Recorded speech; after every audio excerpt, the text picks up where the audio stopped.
No live organism can continue for long to exist sanely under conditions of absolute reality. These haunting words don't just open a book, they open a door. A door to one of the most disturbing and psychologically twisted stories ever written, The Haunting of Hill House by Shirley Jackson. Imagine a house so evil, so cursed, that even the air inside it feels wrong. A place where cold spots chill your bones, walls seem to breathe, and shadows move on their own. Hill House doesn't just scare you, it breaks you. In this terrifying tale, we're not dealing with your typical haunted mansion. This isn't just a place where ghosts rattle chains or scream through hallways. Hill House is worse. It's alive, it watches, it waits. And once you enter, something inside you starts to shift until you're not sure what's real or who you are anymore. What makes this story even creepier is that it doesn't rely on gore or cheap jump scares. Instead, Shirley Jackson pulls you into a slow, relentless descent into madness. The fear creeps in quietly, just like Hill House itself. In this video, we'll walk through the horrifying events that took place inside those cursed walls, the strange history, the tortured characters, and the final, chilling moments that have haunted readers and viewers for decades. So lock your doors, turn off the lights, and whatever you do, don't look behind you. Some houses are born bad. That's how Shirley Jackson describes Hill House, and it might be the most disturbing part of the story. Because Hill House isn't haunted in the traditional sense. It is the haunting. Built in the late 1800s by a man named Hugh Crane, Hill House was meant to be a grand, elaborate home. But from the very beginning, something was off. The angles of the rooms are slightly wrong. Doors close by themselves. No matter where you stand, the architecture feels twisted. It's like the house was designed to confuse, to trap. The story goes that Hugh Crane's wives met tragic ends. One died in a carriage accident before she could even live there. Another fell down the stairs. Over time, Hill House became a place of death, grief, and strange disappearances. Servants refused to stay after dark. Whispers of madness and suicides began to circulate, and eventually, the house was left to rot empty, except for whatever still lingered inside. But it's not just the deaths that make Hill House terrifying. It's the feeling. Visitors describe a suffocating pressure, a sense that they're being watched, cold spots where no cold should be, echoes that don't belong, and worst of all, the uncanny silence, like the house is holding its breath. Jackson doesn't need to show us monsters, she makes the house the monster. A predator made of wood and stone, and once it sets its sights on you, it doesn't let go. Help Eleanor come home. It's no longer a question of whether the house is haunted, it's who it wants. Even during the day, the house plays games. Hallways seem to shift. Doors refuse to stay open, rooms vanish and reappear. It's as if the house is trying to separate them to keep them lost inside its madness.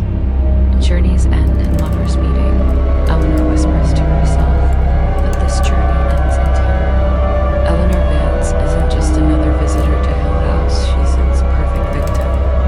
Lonely, isolated, and fragile, she spent most of her adult life caring for her sick mother, with no friends, no freedom, and no purpose. So when Dr. Montague invites her to join a paranormal study at the infamous Hill House, Eleanor sees it not as a ghost hunt, but as a chance to finally belong. From the moment she arrives, the house seems to respond to her. The others, Theodora, Luke, and Dr. Montague, feel the tension, but it's Eleanor who feels the pull. The mansion looms like a sleeping beast, with its off-kilter angles and looming halls. Eleanor is both terrified and drawn in. Doors swing shut behind her. Strange writings appear on the walls. Help Eleanor come home. But no one else sees them, at least, not at first.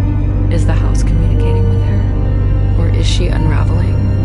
Her first nights are filled with terror knocking on walls, ghostly laughter, cold spots that paralyze her with fear. Yet amid all this, Eleanor begins to feel chosen, special, as if the house understands her in a way no one else ever has. This is where Shirley Jackson tightens the screws.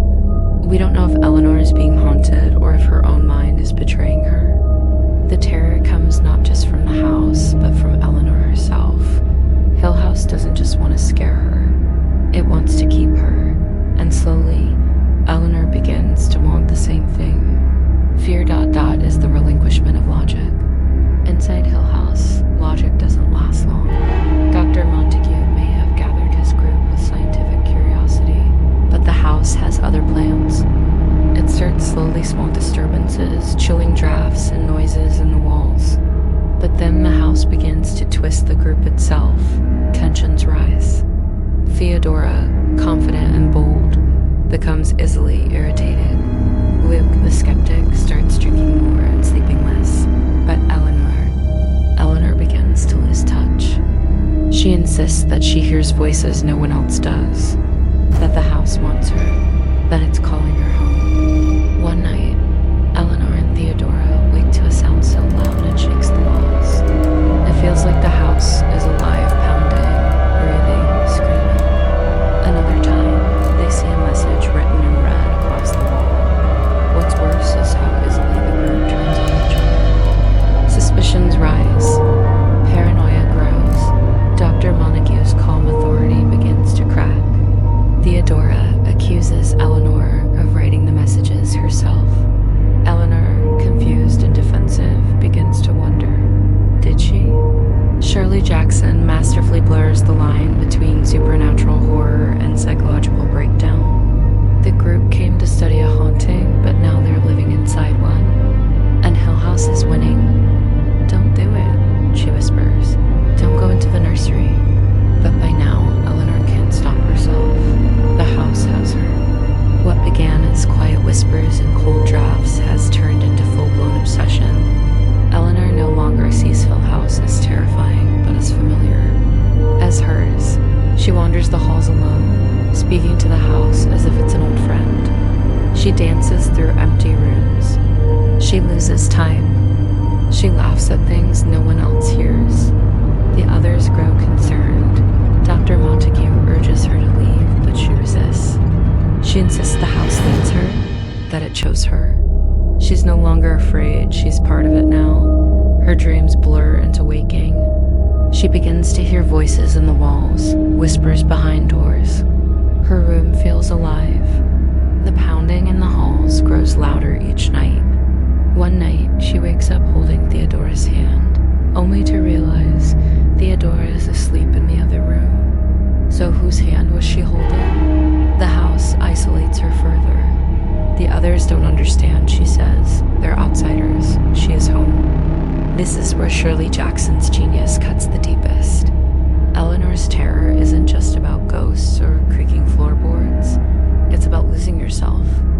About being so desperate to belong that you welcome the darkness in. By the time the others realize how far she's gone, it's too late. Eleanor isn't just a guest anymore. She's a resident. Her mind has folded into the house, and there's no way out. Not for her, not for anyone. It's not safe for you here, Eleanor. You need to leave, but Eleanor can't leave. Not anymore. Not now that Hill House has made her feel wanted for the first time in her life. Dr. Montague makes the decision for her.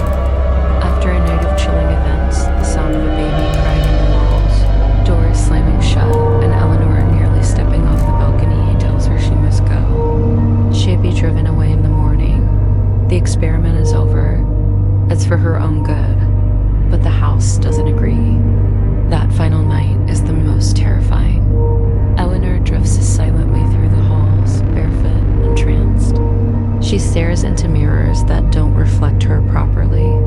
She hears her name whispered again and again from every room. The house groans, shakes, and moans like it's trying to speak, and Eleanor listens.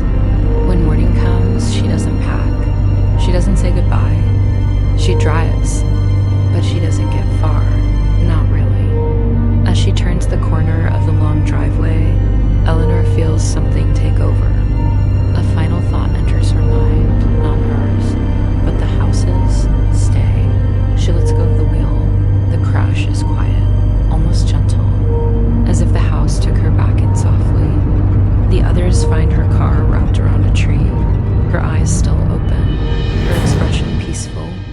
Some say it was an accident, others say it was suicide. But those who know Hill House understand it was neither.